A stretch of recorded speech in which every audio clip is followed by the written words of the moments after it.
How are you, everybody? I say hello from this warm day here in Paris, with the action is going on so far. 26 sports of the 32 they debuted in this game. Today was, besides being a very extremely hot, 34 Celsius degrees. The authorities they said, there is a heat alert. They asked the athletics and tourists to be careful, to drink a lot of water. But this is something, compares with the glory of some of the athletics who won medals. Today was a good day for Guatemala, historic day. It was a good day from Mexico too, and Argentina in soccer just won 2-0 against Ukraine, and it has a chance to play on Friday. But let's go to Eduardo Regonesi. I don't want to make him wait because he's also on the street, and I know how hot is over there. Eduardo, how are you? Let's start talking about what just finished the game. Argentina won 2-0. We were scared about the team of Majorano. What's happened next? Hello, Carlos. Indeed, as you said, very, very hot. I might be sweating a little bit. It was around 37 degrees today in France, in Paris. So it's a very hot day, but we're here to talk about sports. You were asking me about Argentina. They made it, they suffered a little bit, but they qualified second in their group. Most likely they're going to be facing France, who's going to be playing later on. For that not to happen, France has to lose by 3 goals against United States, and a couple of other results must happen, but it's very, very likely that Argentina will be playing France. France with a tie will secure the first spot. Even losing 1-0, 2-0 will secure the first spot, so it's very, very likely.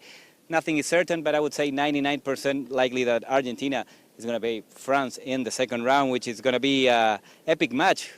Maybe it would have been a better match for the final, just like in tennis with Djokovic and Nadal, but very likely we're going to have that match on second round.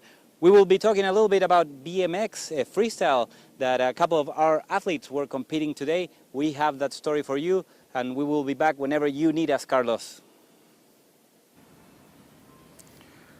Thank you, Eduardo. Before I said 27 degrees, I think I've been too long in the newsroom. Over there, maybe it's 27. Outside here is 37, like you said. I'm sorry. That was something, I got confused. Okay, thank you. We'll be back with him in a second. But first, let's talk about this. Today was a good day from Mexico. This is a fantastic, fantastic story. I don't know if you know, her name is Priska Awiti. Priska Awiti, she was born in London. Her father is from Kenya. The mother is Mexican, and she wanted her to love the Latin roots. Today she competed for a gold medal. She didn't win, but she's going to take back home Mexico a silver. That brings me to that story. I don't know if you know Humberto Mariles. Humberto Mariles was a military in Mexico. In the equestrian competition, he said, I can compete. The government said, no, you are working and you don't have a chance, your horse is not in a good shape. He said, let me do it. He did, and he did fantastic in the Olympics at the beginning of the last century. He has an awful tragedy at the end of his life. Let's see his story. It's worth watching it a little bit.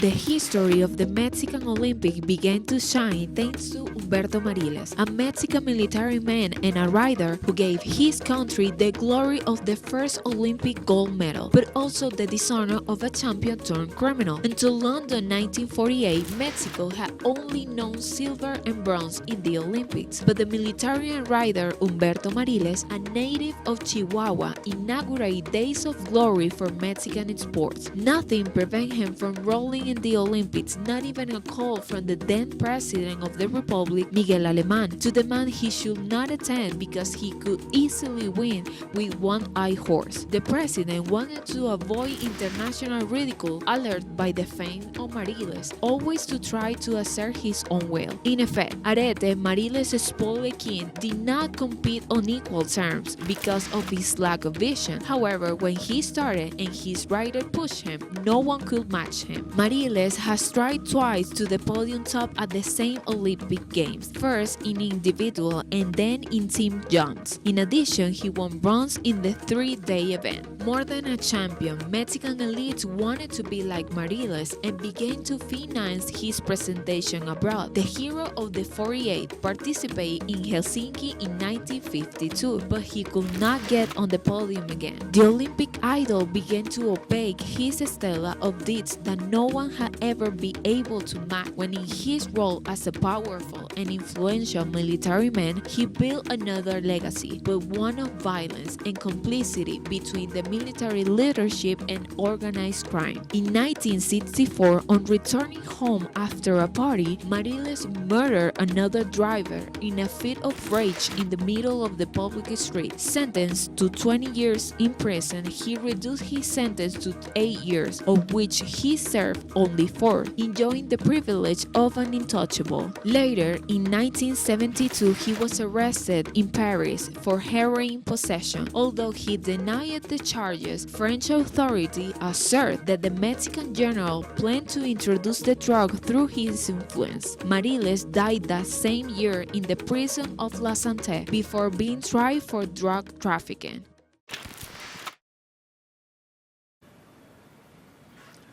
That was a tragedy. One of the sports that debuted in Tokyo 4 years ago, and some people think it's not a sport, is street skateboard. We are going to talk to Charlie Montero about this later. Yesterday was some of the finals competition. But let's go back to Eduardo. Eduardo, okay, we talk about soccer today, football. Today was also a good day, I was saying before, for Guatemala and also for Mexico, no? Exactly. And you were talking about the new sports like skateboard. We were on the route, similar to Charlie, to follow BMX, this new sport aimed at attracting younger athletes, younger audiences, a sport that was introduced in Tokyo 2020. And we were following some of our own. We've been chasing our athletes, hoping that we will see some Latin American medals. So we went today to La Concorde Park to witness BMX Freestyle Park. There's a different types of BMX, just so you know, a brief history. BMX was invented in the 1970s in California in the United States, where kids were playing in the street with their bicycles. They went into empty swimming pools, they went into skate parks, and that's when the sport started. It became Olympic. Last Olympics in Tokyo, it became the first time. This is the second time, but it was the first time for 2 athletes that were competing there. Colombia's Queen Sarai Villegas, a 21-year-old from Colombia. Colombia has an interesting fact. They have 87 athletes right here in Paris competing, and we all know that Colombia is very strong in cycling, especially in sprinting, in the dome when they go around. Colombia is very, very good at that. They're a powerhouse in that discipline. But in BMX, there's only one person, and this person is Queen Sarai Villegas, 21 years old. First Olympics, as we were saying. She ended her heat this morning. She finished in the 4th place. First 3 of each heat moved to the second round. That's 2 heats, so it's 6 people that move on directly, and then the remaining 3, it becomes you have to count all the scores, and the top 9 move along. She finished 7th place, so she moves to the final, as well as another Latin athlete. Her name is Macarena Perez from Chile, 27 years old. She competed at the Pan American Games 2023 in Santiago and 2019 in Peru, winning silver medals. First time a Chilean athlete wins in BMX. So she's competing today. She was competing today. She's going to be competing tomorrow in the final, both of them. First time for her as well. So a lot of expectations, a lot of hope for what these 2 athletes might be doing. Tomorrow, as we said, the finals for the female side, also later on the finals for the male side, and there's two Latin American male players also competing, Gustavo Batista from Brazil and Jose Torres from Argentina. So four of our own, four of los nuestros are going to be competing tomorrow, hopefully for a gold medal. Of course, we will be there. We'll be covering all the sports. Volleyball is happening, tennis, a lot of tennis. And of course, Carlos, I know you're very interested in football. We're going to be following Argentina. Hopefully, they can get it through the match against France. As we said, very likely it's going to be their opponent. We will be back with you whenever we'll be here. If you need us, we go back with you, Carlos, for now. Thank you, Eduardo. If that's happened, Argentina-France is going to be a rematch of the final in the World Cup in Qatar. So that is going to be something very interesting to watch. Thank you very much, Eduardo. Now let's talk about the legends, the athletics that make history in this sport. Yulimar Rojas is from Venezuela, triple champ is her specialty. She won not only an Olympics medal, she won also titles in international competition all over the world. As a matter of fact, she is here in Paris, but she cannot compete because she has a problem in one of her legs that doesn't let participate on the games. But let's see her story. It's really, really amazing. Yulimar Rojas hold all the records in the discipline of the triple jump. The Olympic record with 15 meters and 67 centimeters, and the world record with 15.74. To give us an idea of her greatness, the largest mammal of the planet, the humpback whale, measures around 16 meters in length, with which Yulimar could jump from its head to the toe in 3 lunges. It will also be enough to imagine the common courage of a trained whose lungs she could cover in 3 jumps. It is one more feat of our people.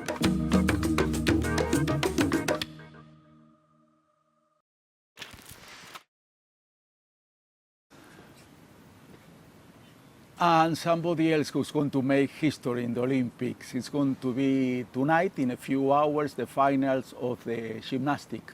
And Simone Biles, the American prodigy, that in Tokyo, she was doing great until she got hurt and she couldn't compete in the finals, so that USA, the favorite, didn't go home with the gold medal like everybody was expecting. But tonight she's competing. It's going to be amazing. Let's see how she does tomorrow. We have all the information about her. Another lady to pay attention, the Australian Molly Callaghan. She won the gold 200 meter style freestyle, 1 minute, 53 seconds, 27. That's amazing. Let's talk about when the games are not clean, when the games are dirty, when people try to cheat.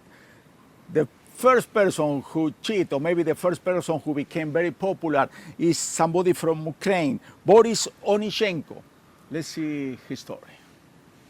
From being one of the athletes with an impeccable track record, Boris Onyshenko became known as the most cheated athlete in the history of the Olympic Games. Born in Ukraine in 1937, Boris Onyshenko soon demonstrated his powers with the sword as an officer in the then Soviet Army. At the Munich 1972 Games, he achieved a team gold medal and an individual silver. At the age of 38, Onyshenko arrived in Montreal in 1976 as the big favorite in the modern pentathlon. No one won't find it strange how easily he pounced points at the beginning of the fencing event. However, doubts soon appeared when the electronic marker was silently touched without even having skimmed the adversary. At first, it was thought to be a failure of functioning, but the turn-in from the British, Jim Fox, confirmed that the Ukrainian never touched him when the light came out that gave him for defeated. Upon the complaint of the English delegation, inspected Onyshenko's sword and discovered a sophisticated device in his handband. Under a coat of leather, a button with a wire system allowed Onyshenko to press the marker sensors and indicate false recordings.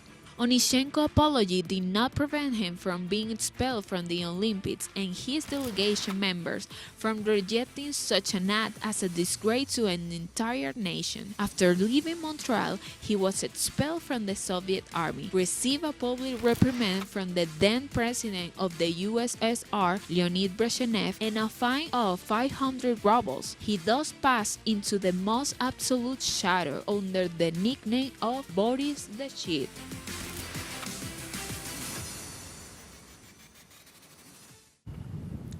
That was a big time cheating here in Paris 2024. The closest to cheating, it was something happened to the female football team from Canada. They were spying the rivals with a drone. The coach decided that they have to suspend the coach, and they took 6 points of the Canadian team. Let's see if they can go to the second round. Let's talk about new sport. Skate is one of those. Yesterday was the finals. There were a lot of people watching, cheering the athletics, and Charlie Montero, he was there too. Look his story.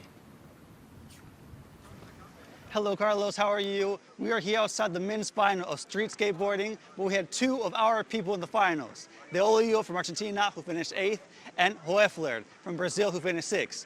But the big surprise was Japan, who in the last trick of the last part of the competition came in first place. So I wanted to ask the people around here what they thought about the final of the men's street skateboarding. Oh, it was sick. I've never been to any sort of skateboarding event before, but it was incredible. Sportsmanship out the wazoo, everyone supporting each other, people rising for other countries. It was amazing to see. We didn't believe it was going to win. Yeah, really, it was great. What did you feel when that happened? Oh, it was beautiful, spectacular, beautiful, nice game. It was great. It was really surprising, and there was a lot of fun tricks that went down. It was a good show from everyone. Were you surprised that Japan came up on top at the end? Not surprised, but it definitely, going from like 5th, wherever he was, all the way to 1st was crazy. It was the crowd went ecstatic. It was really a battle between U.S. and Japan, and then Japan really, Yuto came in at the end and just clutched it. It was amazing to watch. It's very exciting, and everything was decided in the very last second. Yeah, it was an exciting event. I was really surprised when Japan pulled through for the first place medal there at the end, but fantastic show. It really was amazing how Japan got first place with the last trick. But if you want to watch more skateboarding, don't worry, because it's not over yet. On August 6th and August 7th, there's Skateboard Park, another type of skateboarding competition that will also happen right here. So stay tuned, Carlos, we'll have more information. Back to you. So far, Japan has 3 medals in skateboarding, where Charlie was last night. But let's see how is the medal table. So far, we were talking about Guatemala, we were talking about Mexico, also Brazil. But let's see which countries are on the top. Number 1 is Japan. So far, a great Olympic for them. Besides skateboarding, many other disciplines. It has 7 golds and 13 all together, won judo, fencing, equestrian, among other sports. Second place is China. China has 6 gold and 14 all together. China, archery, artistic, gymnastic. Tonight, I'm sure it's going to get more about gymnastic. The home team, France, so far it has 5 gold and 17 all together. Australia is in 4th place with 5 gold and 9 all together. USA is in position 9, Italy 8. You can follow all these medals that changes constantly on the site of the Olympics organization. I think this is all for today. It was a pleasure being with you guys. Tomorrow, a big day. I hope to see you all again. Bye-bye. Have a wonderful evening. Adios.